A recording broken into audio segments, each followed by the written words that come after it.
and welcome to Changing Times, Changing Worlds, Otherworldly. And tonight our guest is Sara Mastros, we can see here, and she is she's a priestess. She's okay. What we're talking about tonight, she's done other shows. I will put them in the chat if you want to see more of her. But she has just come out with a second edition, expanded, of her Orphic Hymns grimoire with even more of the illustrations. And well, I guess that's the important part. And I'm going to turn it back over to her. And let us there. Hey, everybody. Thank you. Oh. Yeah. Go. Thank you all for coming out. I'm going to go ahead and share my screen real quick. I made some slides, but let me share screen. Here we go. That didn't work. Sorry. Share. This one. Share. All right. Sorry, guys. I turned it off, and I swear I'm not an idiot. I can't promise that I'm a little bit of an idiot. All right, can you see it now looking at a big yellow screen? Good. Okay, excellent. All right, so let me first tell everybody that I just minimized both the chat window and the video where I can see you, so I can see the slides, but I can't see you guys anymore. So if you have a question, please either just interrupt me, or if you type in the chat window, somebody else will read it to me. Okay, so today I am going to talk to you about the Orphic Hymns. As Chipikan mentioned, I do have a book of new translations that just came out. I mean, this is the second edition, right? So this book's actually been out for a while. It has translations of all the hymns, as well as some spells to go with them and some icons. You'll see some of that during this class, but this class is not really about my book in particular. It's just about the Orphic Hymns generally. You can get easily older English translations of them online for free. But personally, I think you should buy my book. My contact information is all down there at the bottom, but also my name is very Googleable. So if you just put my name in quotes, I will be the first thing that comes up. Like Mastros is an uncommon name. So today I'm just going to give you a little bit of sort of heads up about what we're going to do. We're going to start off with an invocation of Orpheus. Then we're going to go and have like a little bit more of an academic conversation about who Orpheus is and what Orphism is. We'll talk about what these Orphic hymns are, and then we're going to talk about sort of how to use them, right? And then at the end, we're going to do sort of a deep, detailed dive into one particular hymn, the hymn to Silenus, the Satyrs, and the Bacchae. I chose this because, you know, I don't know about other people, but I've only started getting back to like in-person conferences. Like I've now been to one big in-person conference since quarantine, and I really miss them. And what I really miss most is just the sort of like festival aspect where I just like get to be social with lots of people. So I chose this one because this is the hymn I declaim to like before I have a party or sort of anywhere where I just kind of like want to build sort of instant community. So that's why I picked this one for us to work with today. Does anybody have any questions about just this sort of table of contents? Okay. Ugh. All right, so we're going to do an invocation of Orpheus. Here is an icon of him. So if everybody could just sort of breathe deeply, however feels natural to you, but in through your nose and out through your mouth is one good option. Try and make your breaths nice and round without pausing between inhalation and exhalation. I'm going to read an invocation of Orpheus to you guys. While I do that, I really want you to sort of hold your attention as tightly and as carefully as you can on this icon. And by the end of this hymn, I want you to sort of have a knowing in your head about what color his eyes are. It is possible that you will see his eyes open on the screen. If that happens, don't freak out. Like that's intended to happen, but it's a little hard to make it happen over Zoom. So we'll see. Also, let me apologize in advance. I have a little tiny bit of a cold. My voice is just a little bit rough, so my reading might not be as good as usual. Sorry. Listen now to the tale of the poet most renowned, hero and mystic weaving magic made from sound. Orpheus, an orphan slave from ever-blessed Thrace, whose ecstatic, charismatic rhymes crack open heaven's face, and under peal of thunder drums trace a path from trance to grace, redeeming what merely seems and revealing what's been debased. The son of songstress muse, high priest of all harmonics, archaic storytelling bard hooked on heaven's phonics, great cosmic voice that opens up the heavenly abode, goetic oracle and orator, our hero and rhapsode rose swift to fame and fortune for the stories that he told. He spoke the language of the birds and sang them from the trees. He sailed the seas out to the east to seize the golden fleece. He raised the sailors' spirits and sang the fish up from the seas. He outsang Saren's serenade, thus besting bitter banshees. Some say it was at a wedding that he met his soul's true love, the Princess Eurydice called Justice wide above. But she was bitten by a viper, and he held her wailing woe as her soul flickered and fled and made its descent into the depths below. Others say she was immortal and her descent not deathly loss, that she is great Hecate hidden in patriarchal gloss. But in any case, brave Orpheus sought his love below the dark. He crossed the river of life and death, the true magician's mark. With 7 songs for 7 steps, he charmed his way below through dark and cold and death and lethe into the earth's hollow. The queen of hell fell under his spell, enchanted by the sound, and found his love where she lay bound beneath the ancient mound. With further songs and spells, he charmed the guardian of the dead, cracking rocks and rolling rocks that blocked where justice laid her head. The queen gave leave to lead his love back up above the ground, but Orpheus, Hell said to him, "You mustn't turn around." Orpheus, still young and brash, failed the dark queen's test, so Hecate Eurydice sleeps on Persephone's blessed breast. In impotent goetic woe, Orpheus returned to wild Thrace, and once again gained widespread fame for his voice and his pretty face. But he wallowed in bitter fury, forswearing she who was his love. He blasphemed the queen below and worshipped only him above. He taught his men to oppress women and engage in child rape. So Maenads ripped him limb from limb and took that pretty face. But with such death, his soul was cleansed. His rage was finally abated. And he came at last to his true love's arms in the dark where she had waited. Orpheus died while he yet lived. That's what makes a mage. He went below and rose again. He paid hell's steep tithe wage. If you would follow in his steps, if you would open up the ways, dare to raise Keyholder's torch and seek wide justice always. This secret right will teach to you if you read his hymns with care and allow illuminating dark to lay the long way bare. Mystery cannot be penetrated. She must penetrate you. Climb your way up out of hell, but keep faith with what's beneath you. So in the hymn, right, you heard most of what I'm going to say on this slide, but I'm just going to sort of draw your attention to some specific features of Orpheus's mythology and give a little bit of details about where and how we know them from. So broadly, there are 4 great sort of bards, original sort of magician bards, mythological bards in Greece, right? Orpheus, Musaeus, Homer, and Hesiod. I'm going to talk about all of them for a second, and I'm actually going to go backwards in time.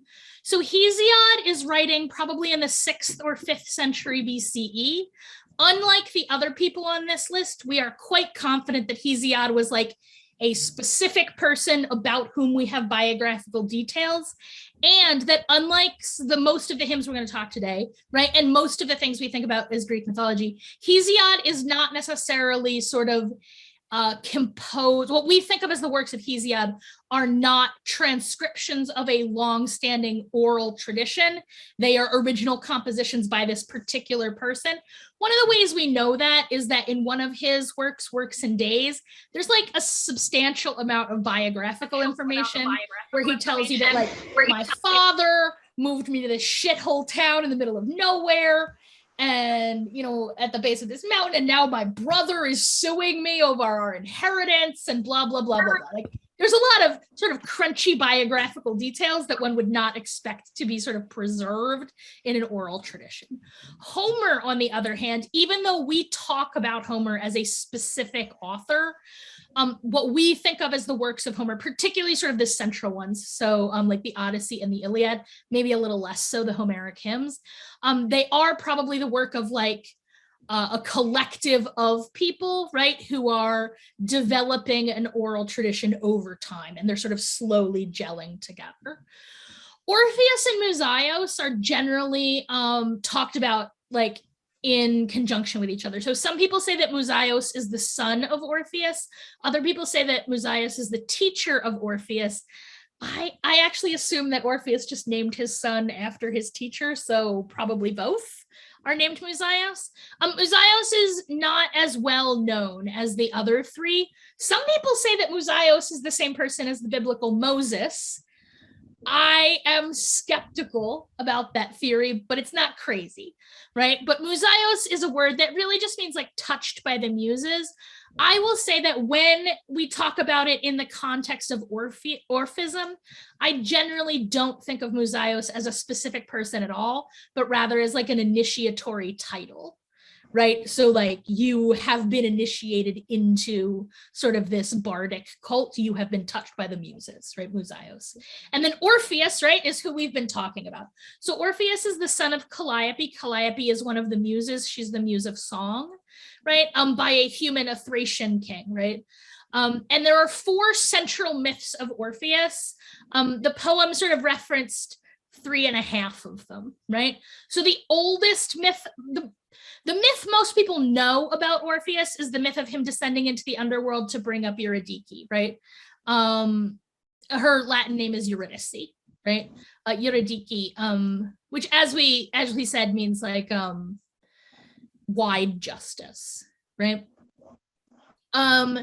That myth is actually relatively late, right? So the first attestations to that myth are in the 1st century BCE. Some much older myths, Orpheus plays a role in the Argonautica, like he's on the Argonaut going to seize the Golden Fleece, right, with Jason and the Argonauts, right? So the Argonautica is the traditional telling of Jason and the Argonauts. And Orpheus plays a role in that.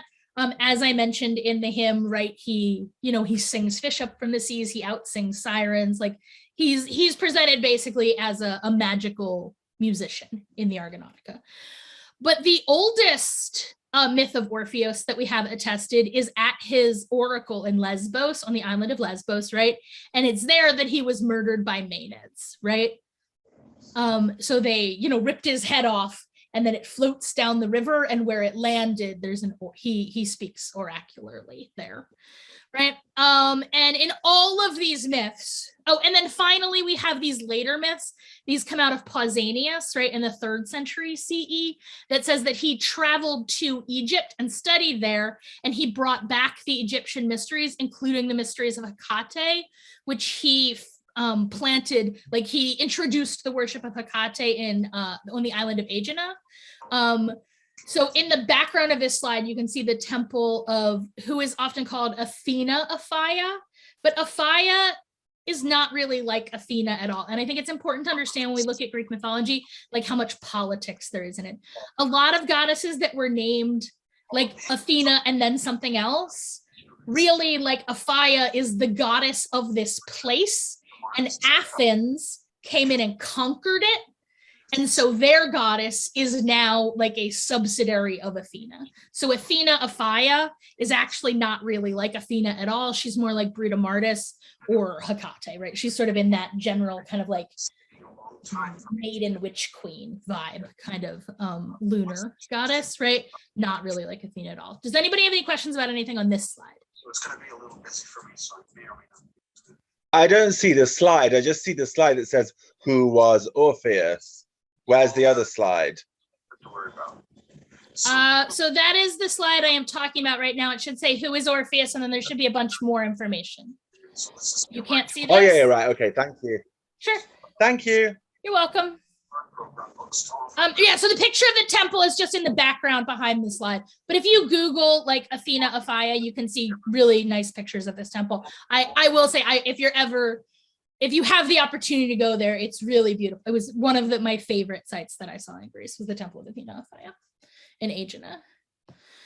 Okay, so Orphism, right, is named after Orpheus, right? So this is my favorite quote about it. M.L. West, who is a famous classicist, says that as for Orphism, the only definite meaning that can be given to the term is the fashion for claiming Orpheus as an authority, right? And that's true. Like a lot of things that we refer to as Orphic do not necessarily have like a strong relationship to each other, right? What we know about Orphism is we have a lot of texts that label themselves as Orphic. For example, the Orphic Hymns, which we're going to be talking about for most of today, right? But most of the primary sources we have that sort of tell us what Orphism is are polemic. So what we know about Orphism is that it was like not popular among the like upper crust Athenian intellectual elite whose writing is mostly what we have. Like, it's important to understand that in ancient Greece, but broadly, whenever we're looking at ancient cultures, right? That, I mean, and even less ancient historical sources, that like whose voice stands the test of time is not a random sampling of people. Like, surviving texts are really always going to be written from sort of the position of the intellectual and political elite, right? So we say like history is written by the victors, and that is true. But we know what the victors say about Orphism, right? And they say that it is a no good, dangerous cult for undesirable people like women, slaves, and foreigners. And as soon as I read that, I was like, oh, undesirable people, they mean me. These are my people, right? So Orphism is a religion, right? And it has its own mythology, which doesn't fully line up with sort of what we think of as like classical Greek mythology. That is like the kind we learn in school. But what that really means is like Athenian power elite mythology, right? That's what people actually mean when they say Greek mythology, right? And so Orphism focuses a little bit more on chthonic deities versus like Olympians, right? So Dionysus, and in his older form as Zagreus, is sort of like, this is at its core a Dionysian cult. Persephone and Hecate, who are not always well differentiated on Orphism, like sometimes it's hard to tell, like there's sort of a category of Persephone, Hecate-like goddesses who kind of bleed into each other in Orphism. And then we have these primordial forces, right? So like Gaia and Eros, right?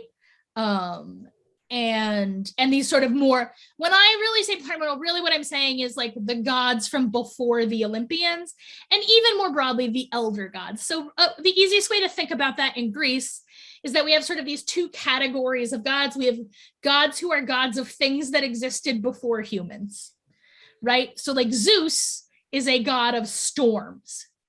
Zeus is a complicated example. Let me pick a better example.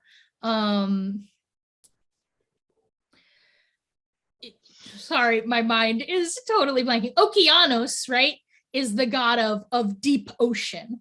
That's not a thing humans invented, right? But on the other hand, we have like Apollo, right, who is a god of like music, among many other things. Like the gods are super complicated, so both of those were quite reductive, right? But Apollo is like a younger god. He's a god of things that didn't exist before humans, right? And broadly, Apollo doesn't really exist without humans in the form that we know him, right? And so what I'm saying is Orphism really focuses on those elder gods, right?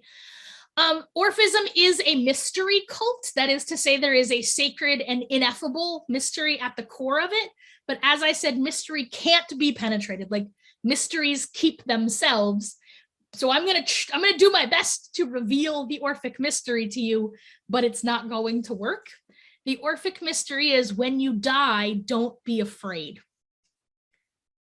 But I know that doesn't sound like a great mystic truth when I say it, because that's the nature of mystery. It has to be experienced, right? But that is the core of the Orphic mystery, right? Okay, so what do Orphics do, right? Because as I said, it's not really a religion in the way we think of religions today, which, by the way, for what we in our culture think of as a religion, many religions aren't like that. That's actually sort of the way we constitute religion in our culture is actually built out of Christianity, which is quite unusual compared to a lot of other religions.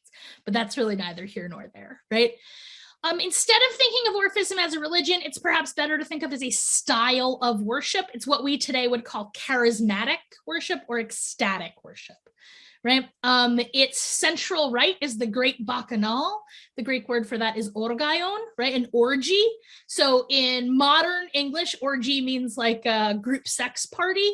Orgion in Greek doesn't exclusively mean that, but that does happen, right? So this great bacchanal, the great orgy, we don't know exactly how it happened, partly because it was a mystery, like it was a secret cult, you had to be initiated to go, but also mostly because it was a cult practice of women, slaves, foreigners, and other undesirables.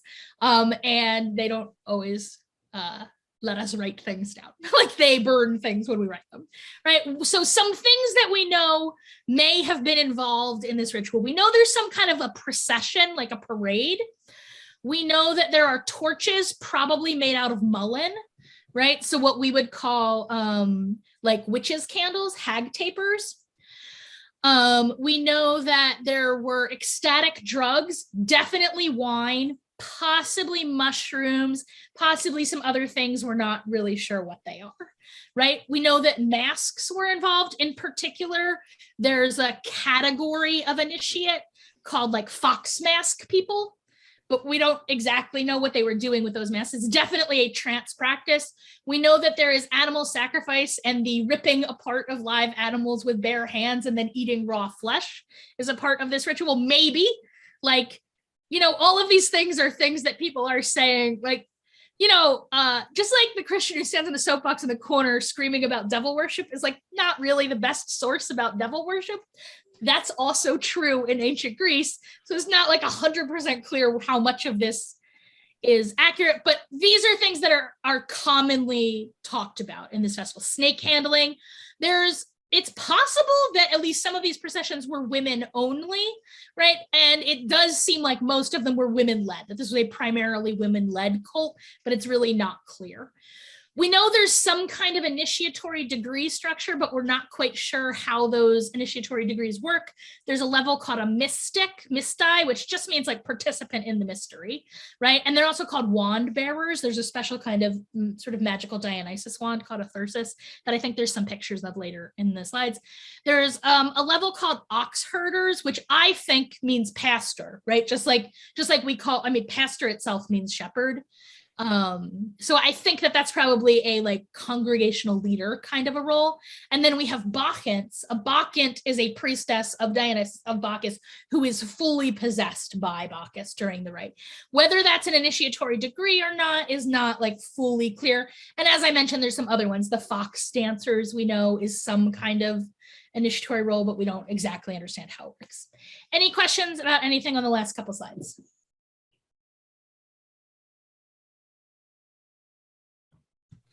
I see a lot of overlap with the ecstatic aspects of the Eleusinian pilgrimage. Yes, so Orphism is in many ways a peripatetic version of the Eleusinian cult. So the Eleusinian cult, like, and I will say this, like, I had read this in books, but I really didn't fully appreciate this sentence that I'm about to say until I was at Eleusis. The mystery of Eleusis, like, abides in and arises from the land of Eleusis. It is like the core of that mystery is not accessible from anywhere else. Even as a person who like was initiated at that piece of land experiencing it, like there is an element of that I cannot get to from here, right? Like it's a chthonic cult. It's a cult of a land spirit. But Orphism is in many ways sort of like the wandering version of that. But yeah, there's a lot of, I mean, all the mystery cults, particularly Greek mystery cults from late antiquity share a lot of features. Absolutely. Thank you. It's also, by the way, quite closely related to early Christianity, which we'll talk about a little bit, I think, on the next slide. At some point, we're going to talk about that. Were there any more questions about that? Okay, so now we're going to talk about the Orphic hymns, right? So the Orphic hymns are about 88, 87 to 89, sort of depending on what you count as different ones and what exactly you count as an Orphic hymn. There's 88 sacred invocations, umnos, right? Hymns to a variety of gods. So one thing I will say is that in the ancient world, at least in ancient Greece, but I think throughout the greater Levant, and I think broadly in most ancient cultures, I think really in most cultures, modern cultures today, truthfully, except ours, the difference between like singing and what we would call like spoken word poetry or some other kind of like poetic performance, like slam poetry. An ancient Greek person, if they saw slam poetry, they would definitely contextualize that as singing. Like they don't make a big distinction between those things. So sometimes I think it probably just depended on like who your Orpheo Telestai is. So I mentioned before there's a peripatetic that is a wandering cult. So the Orphic rite was not something where you like went to the temple, but rather like a traveling band of Orphics in bigger places, or just like a single Orpheus initiator called an Orpheo Telestai, right? An Orpheus ritualist, right? Would just like come to your village, almost like a traveling carnival. Like the Orphics would come to town and throw an orgy in the woods from time to time, right? And I think whether your orgy had singing or it just had like spoken word poetry, I think probably just depended on like the particular Orpheo Telestai you happened to get, right? But the Orphic hymns are in some ways, right? I understand them to be the liturgy for that Orphic rite. So for that crazy wandering carnival orgy in the woods, this is the liturgy that accompanies that ritual, right? We don't really know when the Orphic hymns arise, right? So like I was saying with, say, Homer, they were probably, I believe that they were sort of passed orally for a long time and then sort of crystallized into the form we know them. So we know that by the 6th century BCE, there were things called Orphic hymns, right? Like Plato mentions them, but we don't have any text from them. And it's not, we have basically some commentaries, right? Some like scholarly commentaries on the Orphic hymns as poetry. And it doesn't sound like they're talking about the same Orphic hymns that we have. So they're probably not exactly the same. The version that we know today, right, probably dates from around 200 BCE to 200 CE. I am told by linguists based on, like, I read Greek, but I don't read Greek well enough to like be able to date it based on the words in it, you know, but people who can tell me they were probably written between 200 BCE and 200 CE. There's some good reasons to believe probably toward the end of that time period. I personally believe that the core of the Orphic mystery is very, very old, right? That this is the indigenous religion of the islands of the Aegean, right? So like what we would now call like the Cyclades and the Dodecanese, right? Before the Indo-European invasion, conquest, however we want to say, before the Indo-Europeans got to town, right? That is to say, before Greek, the language we call Greek, existed in that part of the world, or existed, right? There were people there for a long time. And I think that many pieces of that indigenous religion are preserved in the Orphic hymns. I have reasons for thinking that, which you will find in the footnotes of my book for you to read the book. Any questions about any of this? Okay, so I'm going to talk a little bit about how they got to us, right? Like where these hymns came from. So as I said, I think they were transmitted for a long time. The current written form, you can see I have different dates here that I did on the last slide. That's a bit of a mistake, but also if it tells you nothing else, it should convince you that like the dating on these hymns is uncertain, but they're from what we would generally call the earlier part of the time period we call late antiquity. Right, so they're approximately the same age as the Gospels is one way to think about it. Like they're kind of within a couple of centuries of the Gospels, right? We believe they were probably written in what we would now call Western Turkey, very likely in Pergamum, but we don't know. They do appear, with the exception of one, the Hymn to Musaeus, which is like a little bit different than the rest. They do appear to be written down by a single author. There's a real There is a clear stylistic integrity the whole way through. I think, and many scholars believe, that them being written down was a reaction to the rise of Christianity. So Christianity was on the rise, and they weren't fond of pagans in general, but they were very not fond of like crazy orgy in the woods kind of pagans, right? And as a reaction to that, they started to write text down just for the exact same way that like Talmud gets written down, right? There is a concern, right, that this oral tradition might be broken, right? That they're not going to be able to continue passing it orally, and so they start to write things down. When the Western Roman Empire, so a lot of people, when they think about the Orphic hymns, there's this idea that like they were lost for a long time, but that is absolutely not true. Like the Orphic hymns have been in publication continuously since they were written, just not in Western Europe, right? When Western Roman Empire fell, that is the Latin-speaking Roman Empire fell, the Orphic hymns continued to be in widespread circulation in the Eastern, the Greek-speaking empire, right?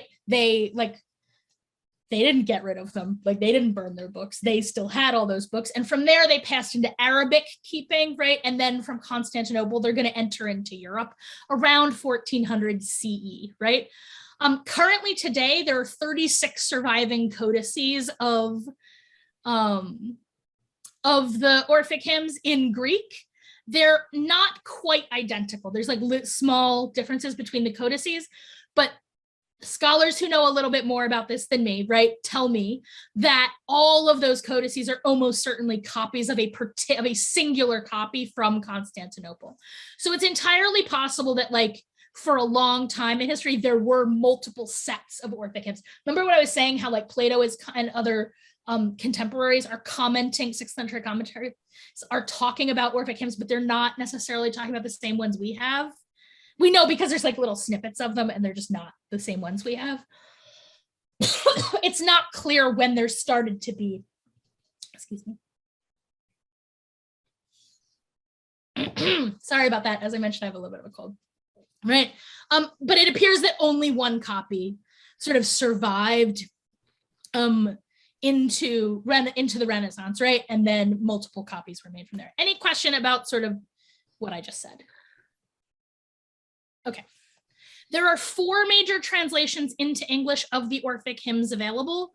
Obviously, I like mine best in the sense that like, well, I'll talk about them in order. So Thomas Taylor is the one that most people know. It was written in the 1780s. It's got a very strong rhythm to it. It's in rhymed couplets, heroic verse. Heroic verse just means rhymed iambic couplets, which is sort of like, most Americans, when they think about what ancient Greek poetry sounds like, what they're thinking of is heroic verse, though that is not the meter. In Greek, they have a meter called dactylic hexameter, which is, it's a strange meter in English. Like it's very hard to, it sounds unnatural in English. Like English, the intonation patterns in English make dactylic hexameter difficult. Taylor's translations are relatively loose, although I will personally say that like the very notion of a literal translation of poetry, to my mind, kind of fails to understand what the word poetry means. That is my opinion. Not everyone appreciates this, but Thomas Taylor was pagan. Like he might not have identified that way, but contemporaries of his derisively called him Thomas the Pagan Taylor. And rumor has it he sacrificed a goat in his backyard every time he made a new like translation of ancient Greek sacred text. So like, you know, he's one of us, right? But it's the 1780s and he's like a rich British dude.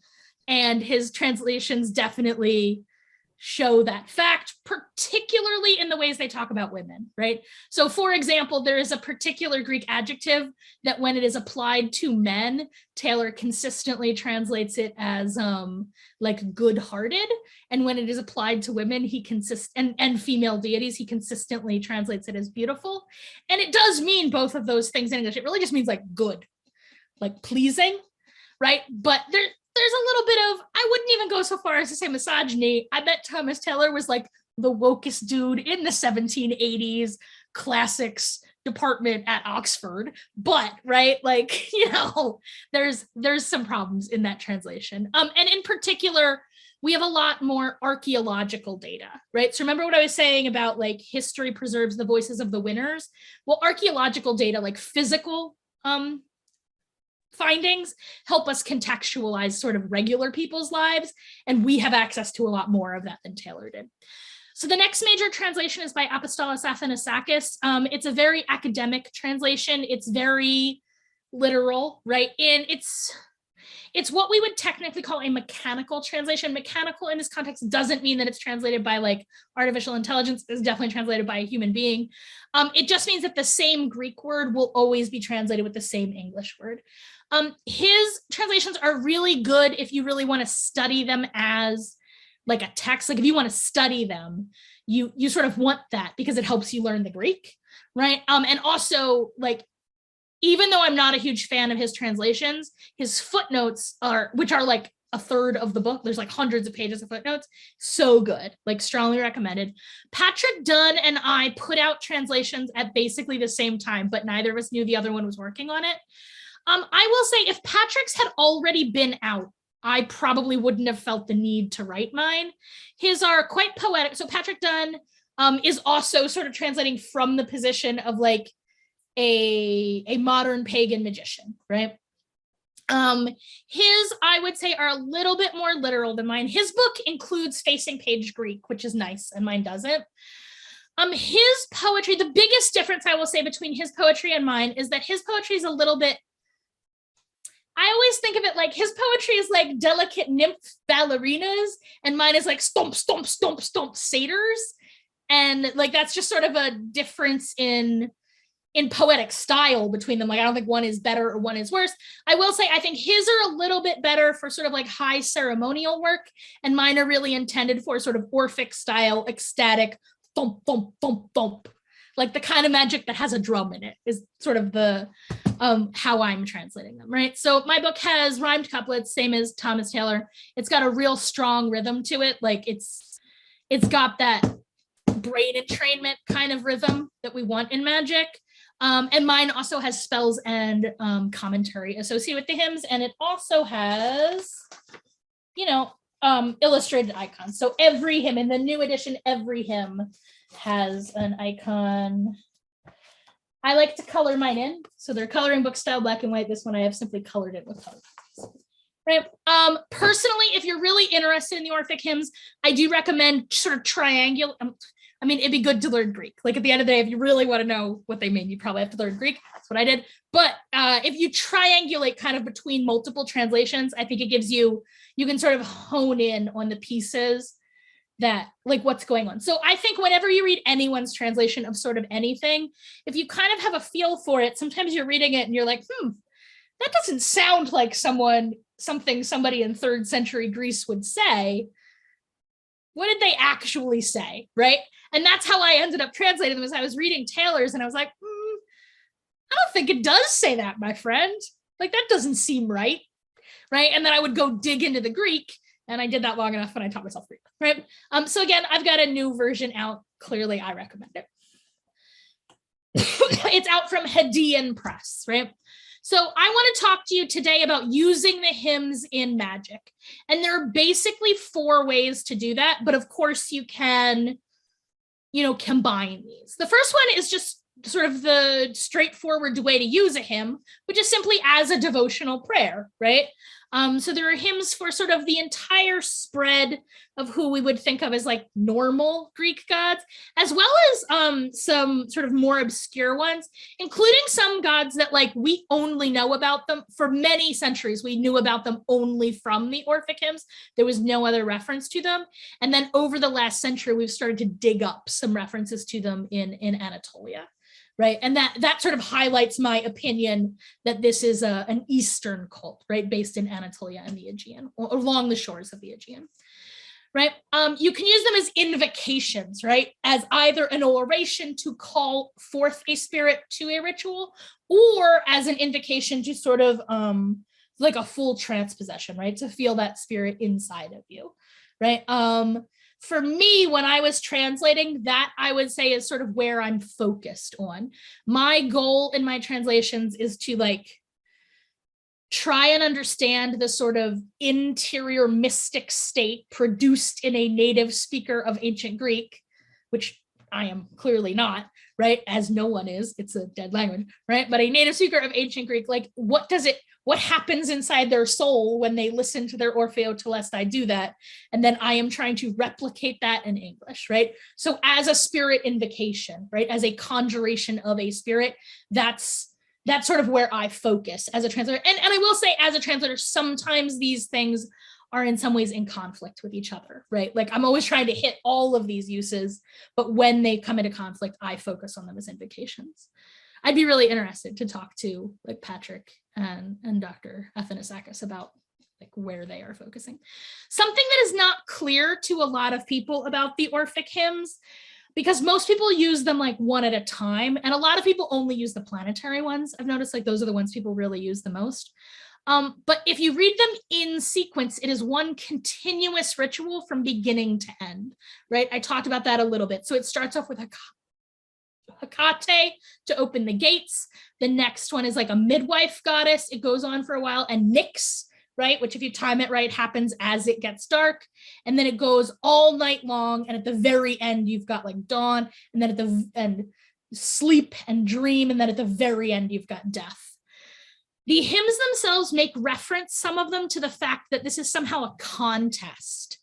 We don't exactly know how this contest worked.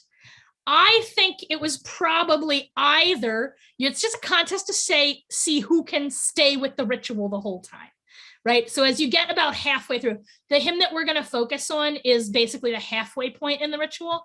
It's where I would expect most people who are not mystery initiates to sort of drop out of the ritual and either like fall asleep or just start like feasting or start having sex, or they're like sort of moving away from the ritualized aspect into like just sort of generic orgy stuff, right? Because after that point, you sort of dip into the underworld and it gets a little more mystical as you ride the waves of trance out, right? But I do encourage you to sort of read them either in my book or in any other translation. If you read them in sequence and you have experience with ritual, it will become clear to you that it is one continuous ritual.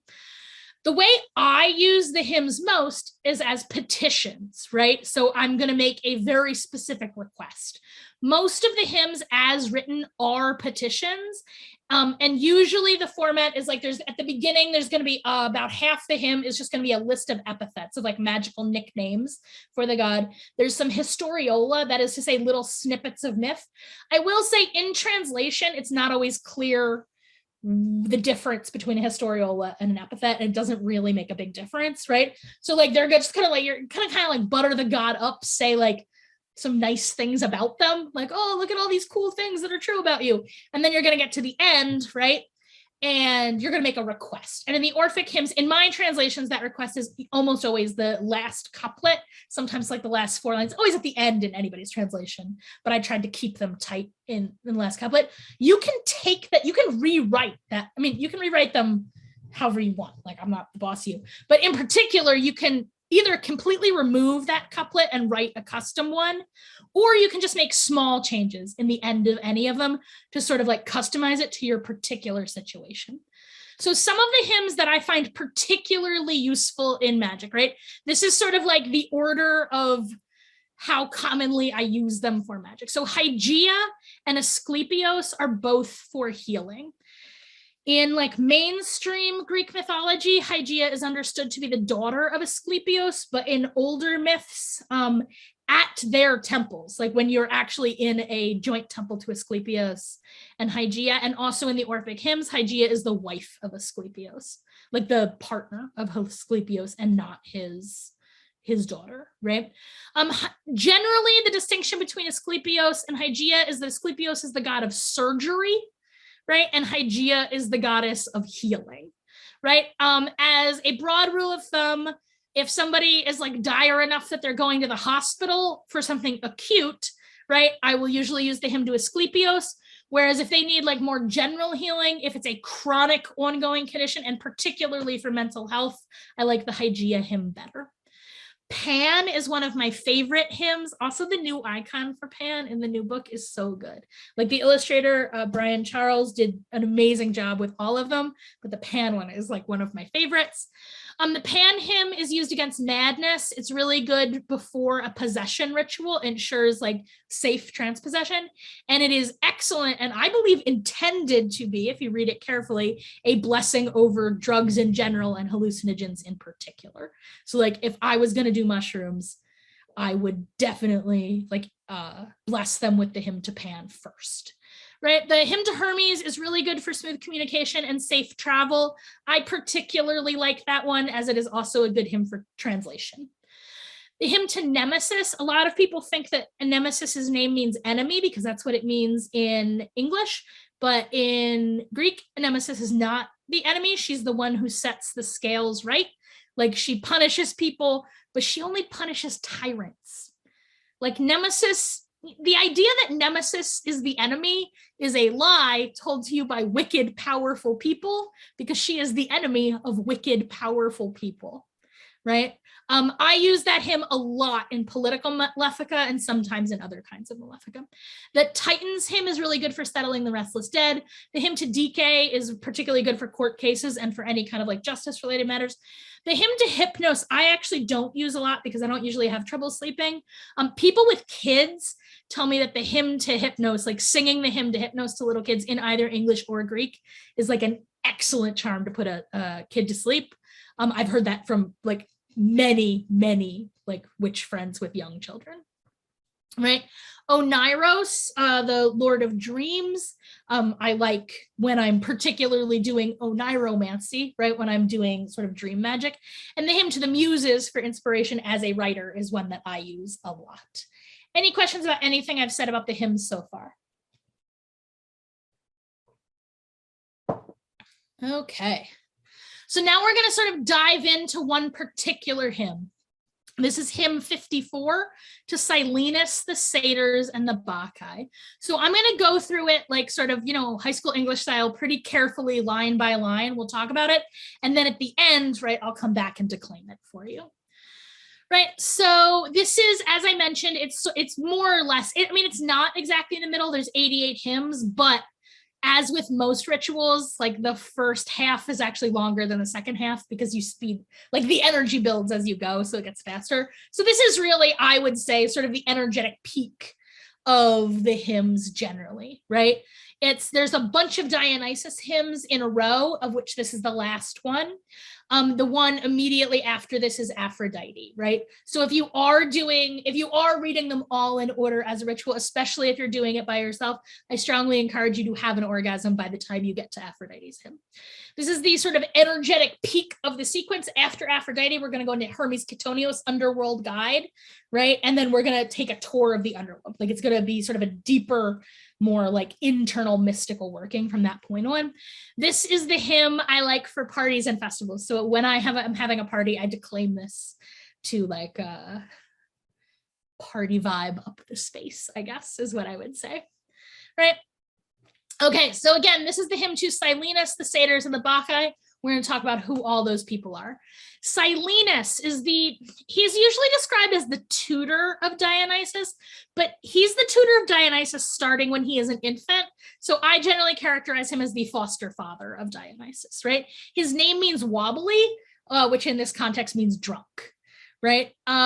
He appears to start off as some kind of like horse or forest god. It's not entirely clear what his original origins are.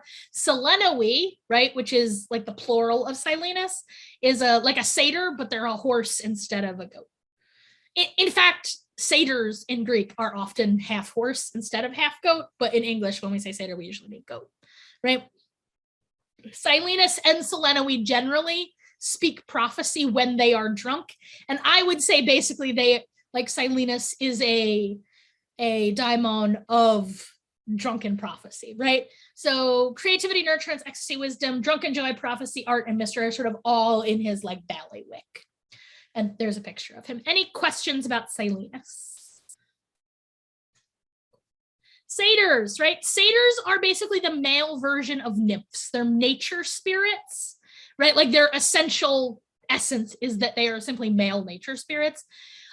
They're part horse, sometimes part goat, usually in older things, and in more Eastern things like in Anatolia, they're horses. And then in Greece, where they don't have as many horses because it's really mountainy and horses aren't maybe as great as like as useful in that environment. There's sometimes, and then later things, they become half goat instead. They are often portrayed as really rapacious, though in older myths, that's not so much the case, but they are always lusty. It's also really important to understand that like in mainstream, that is upper class Hellenic Athenian mythology, rape doesn't mean that you don't have the woman's permission. It's that you don't have her father/husband/owner's permission. Like her permission, like when they call something rape, her consent, like there's no such thing. Like women did not have a right to consent or not to consent. To rape a woman means that you fucked her without her owner's permission. Like her, so it's not always clear whether, like when rape is described in stories, it's really not always clear whether woman is on board with that or not. It just means like it was unlawful, right? Satyrs are generally wise fools, right? So as drunken characters in mythology generally are. Like honestly, most mythological drunkards are pretty much the same as satyrs. Any questions about satyrs? Okay, the Bacchae, right? Bacchae are priestesses of Bacchus. They are also called Bacchantes. They are also called Maenads. A Maenad is someone possessed of a particular trance state called mania, right? Like that's what a Maenad is. Mania is the trance of the Maenads. They kill Orpheus in that ecstatic frenzy, as I mentioned. And they're the leaders of the Theosis, right? So this sort of sacred entourage of Dionysus. Dionysus like travels with a big posse of both other gods and spirits, but also humans and also sort of magical animals and non-magical animals like regular animals. And that sort of entourage is called the Theosis. The Bacchae are the leaders of that, right? And appear to be also the leaders of the Orphic, right? As I said, they appear to be female-led. Any questions about those three roles? Okay, so now we're gonna sort of go through, I'm gonna read this hymn for you sort of couplet by couplet, and we're gonna talk about it. So it begins like this. On this holy triennial festival night, gods and mortals together make the great rite. The things I've underlined is just to remind me to talk about those things. So triennial, in ancient Greece, when they say something is triennial festival, they mean that it happens in the first year and the third year, that is to say every other year. That's what triennial means in ancient Greek mythology. I think that is sometimes lost in translation, but that's what triennial means here. So this festival, right? Like the great Orphic ritual, the festival being described, right, in the Orphic hymns happened every other year, right? And this is what I'm saying. So the essential nature of Orphism is that it is a possessory experience, right? It is not humans ascending to meet the gods. It is the gods coming down to meet humans, to like, they're gonna make this ritual together, right? Any questions about these lines?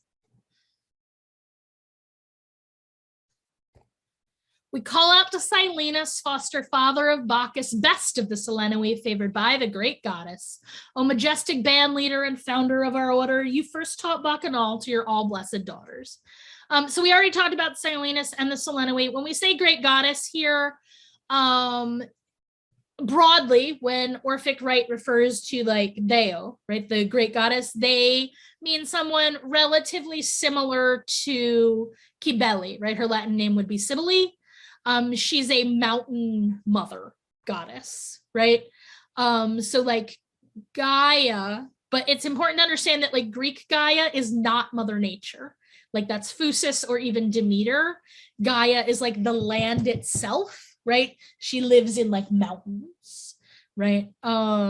She's like quite primordial and like not super friendly goddess, right? O majestic band leader and founder of our orders, you first taught Bacchanal to your all blessed daughters, right? So this hymn is putting forward the position that Silenus is the inventor of Orphism, right? That Orphism is taught by Silenus to women, right? That being said, a bunch of the hymns say that this rite was taught by a bunch of different people. So what I understand them to be saying instead is that like the Silenus, Satyrs, and Bacchants is a human, like a human is a Bacchant. I think they're saying that Bacchants, the art of being a Bacchant, was taught by Silenus. Any questions about these lines? We rave with the wet nurses, wakeful and lively, with naiads and Bacchants crowned in green ivy, with satyrs and beastmen performing great rite. We howl out for the prince of Bacchanal night. You Bacchante of the festival of pressing the wine, you're all done with work. Come make the night shine. Right? So here we learn a little bit more about like people who are at this festival, like wet nurses, right? People who nurse other people's babies professionally, all right, are well represented. Right? Naiads, a naiad is a kind of basically water nymph. In modern Greek, naiad means like the spirit of like a holy well, basically, right? Ivy is closely associated with Dionysus for a lot of complex reasons. Satyrs, we already talked about. Beastmen is really just satyrs, and Silenui, and any other kind of like half human, half animal person, right? We howl for the prince of Bacchanal night. So the prince of Bacchanal night is Dionysus, right? When they say howl, right, they are saying, I think they definitely mean like the traditional Orphic cry, whee! Right? There are some questions, not everybody says it quite the same way. I think it's whee! Because that's a pig squeal. Pigs are really closely associated with the Orphic cult, like they're the most common offering in the Orphic cult. And also the same way that we use pussy as like a slightly vulgar term for female genitalia, like in ancient Greek, they would say piglets, right? So I think that is also sort of like, that's among the reasons why I think it's whee! Like you're calling pigs, which I guess, I don't know if other people grew up in places where like pig calling is like a competition at the county fair. But if you didn't, I encourage you to like ask YouTube to show you some pig calling. That's the noise that I believe the Orphic cry to be. And here we get a little bit more information about what this festival is. This is the festival where they pressed the wine. So, you know, in movies where you see people like stomping on grapes to make wine, that is the festival that they're talking about here. Like that's what has happened, right? They've done that all day. You're done with work. Now come to our ritual, right? Any questions about any of that? Awesome. Howl out, Thyrsus lovers, feel the innermost tightening, orgiastic initiates feel the bacchanal heightening, and then the quiescent calm of the sacred enlightening. So a thyrsus is that wand that I talked about. I regret that I don't have a picture of it for you here. So it's a staff, right? Often made from giant fennel, right? Like a staff. And then at the top is an acorn. It's a penis wand. They're a kind of penis wand, right? If you Google thyrsus, it'll show you a photo. I'm sorry I didn't. They're like the sacred wand of Dionysus, the same way that like the caduceus is the sacred wand of Mercury, right? And they're giant phalluses. Like if you look at a picture, that's just what they are. But they're, you know, they've got an acorn on top. I said acorn, I meant pine cone. Okay, pine cone, but not acorn? No, not an acorn. Not an acorn, definitely a pine cone. Sorry, that was... damn, okay. Yeah, it's related to... The reason it's a pine cone partly is because it's the head of a penis, right? And an acorn would not be big enough. But it's also related to like the relationship between pine trees and the Eastern god Adonis is part of why it's pine. Okay, orgy, we already talked about like what an orgy is, right? It just means like an ecstatic ritual generally. And then this is what I'm saying. You feel that this is where the ritual turns. You feel the bacchanal heightening, and you can either go have an orgy. That's a great choice, right? Get high, like have some group sex, all good choices, right? Have some magic dreams, or you can sink into quiescent calm of sacred enlightening, and you can take this mystic initiatory journey with the Orphics. Any questions about this? This is the whole thing here. And this is one of the icons. You can see.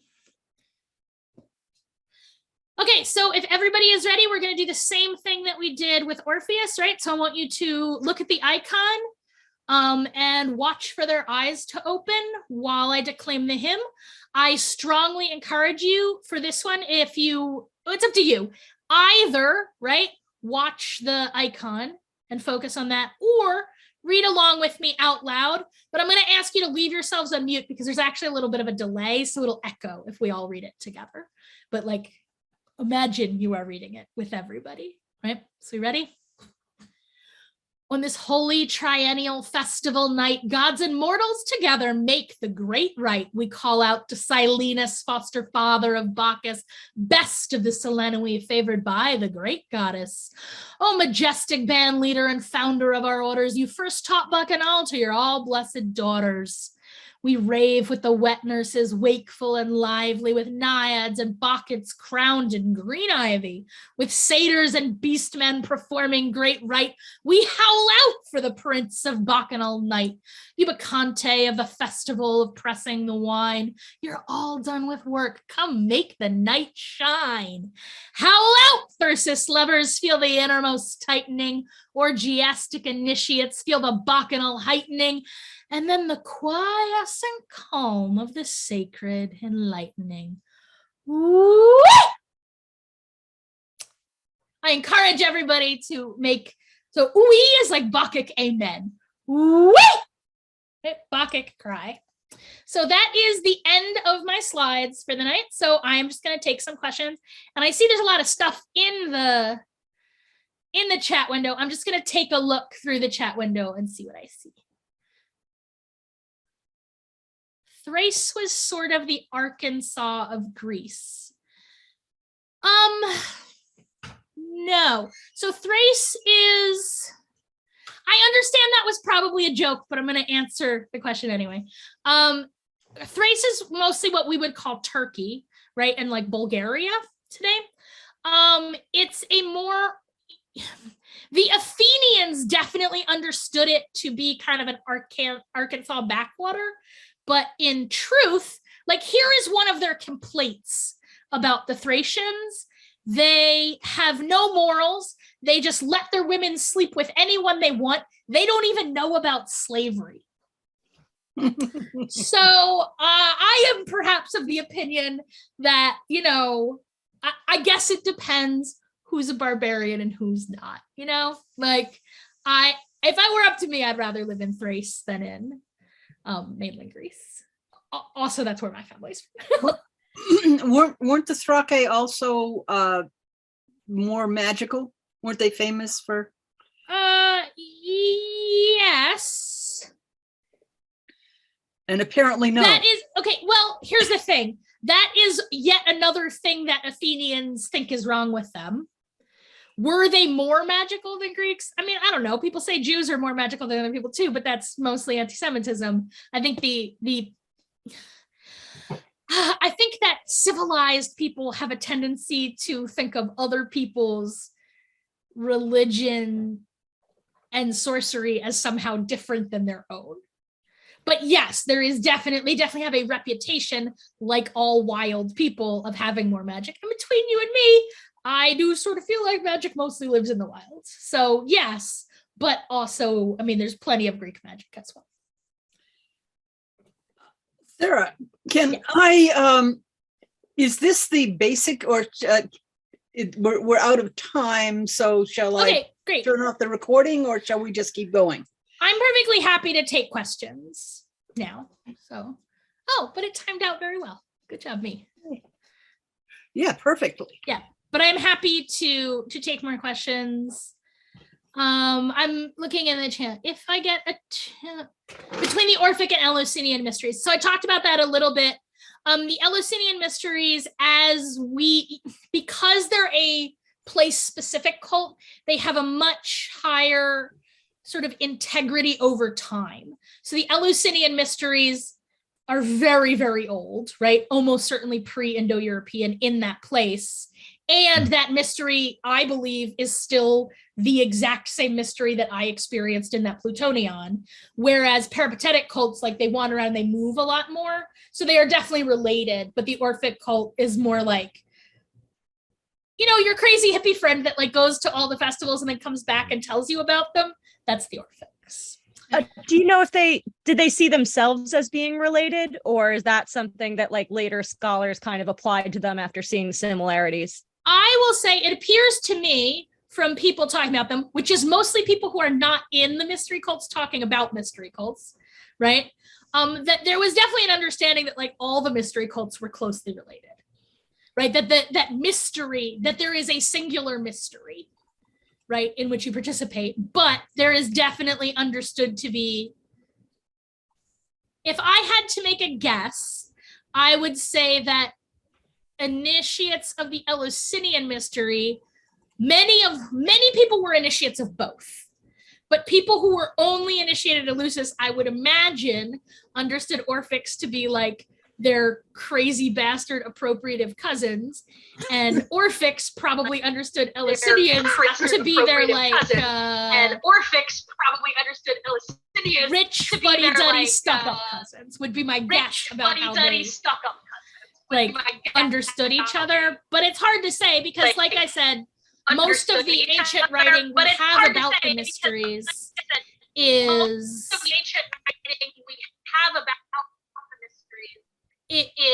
people complaining about them, right? Is people complaining.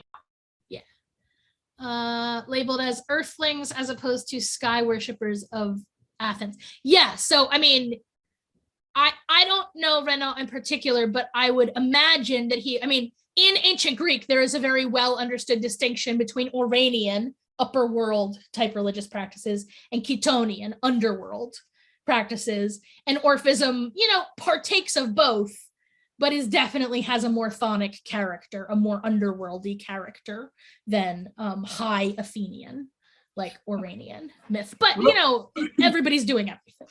Stone has a question. Okay. Now, are you muted? Yes, I can hear you. There, I'm unmuted.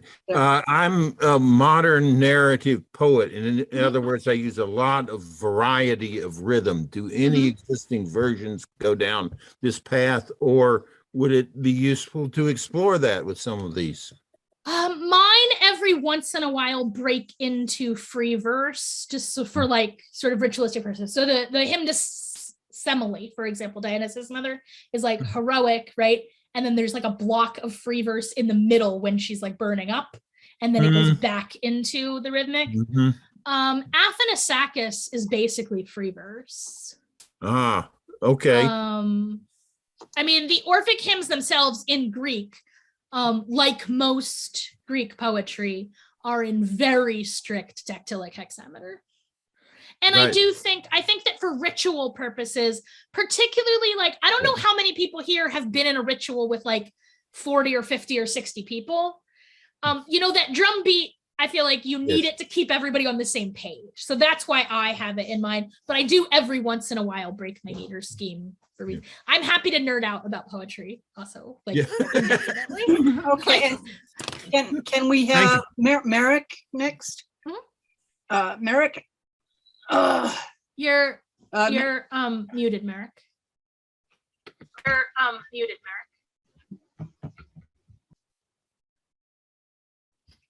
Merrick.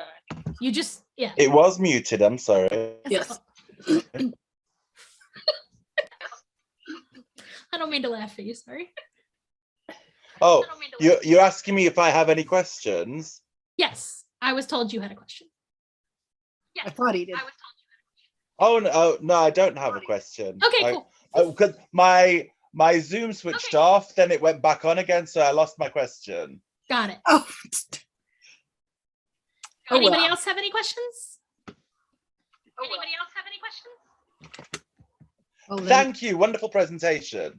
Thank you. I'm glad you guys liked it. And these notes, there's a link to these notes